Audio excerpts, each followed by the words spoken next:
cette carte qui est le fruit de cette concertation et de ce travail commun, et qui permet de définir cette zone qui rendra totalement possible l'activité donc de haute montagne. L'alpinisme, seulement l'alpinisme. Le 13 février dernier, Emmanuel Macron à Saint-Gervais pose les bases de cette nouvelle réglementation pour le Mont Blanc.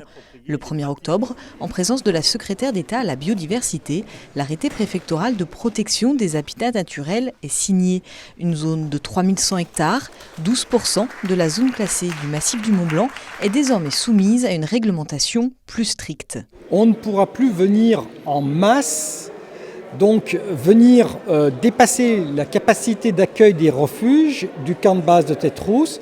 On ne pourra plus venir impunément gonfler les rangs des refuges dans la jauge maximale qui est autorisée. On ne peut plus non plus squatter, je prends ce terme volontairement, la cabane des Rognes, ni l'abri Valo.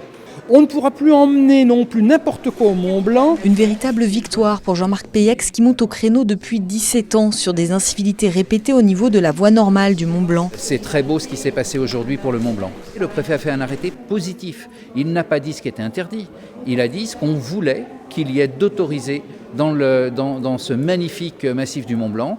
Eh bien, c'est la pratique de l'alpinisme et la pratique du ski avec ses variantes. Il y a un certain nombre de variantes et ça, c'est quelque chose de nouveau. Il aura fallu des mois de discussions entre les différentes municipalités, services de l'État et professionnels pour trouver un accord jugé aujourd'hui équilibré. Côté Chamonix, on a longtemps défendu la liberté inhérente à la pratique de l'alpinisme. Puis par contre, ils ne cherchent pas à réglementer l'alpinisme. Et c'était ce qu'on souhaitait. C'est qu'il ne fallait pas aller sur le terrain de la réglementation sur l'alpinisme. Pourquoi ? Parce qu'on ne sait pas en sortir, on ne sait pas ce qu'il faut dire. Et c'est la montagne qui s'impose à nous, ce n'est pas l'inverse.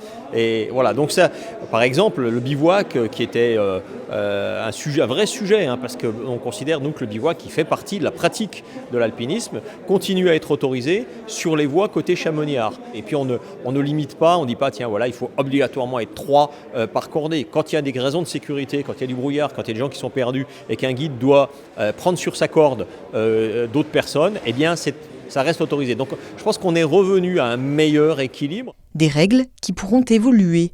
Élus et préfets se retrouveront au sein du comité de pilotage pour ajuster l'arrêté si nécessaire. Le survol aérien, de plus en plus fréquent dans le Mont Blanc, devrait aussi faire l'objet d'une nouvelle réglementation d'ici l'été prochain.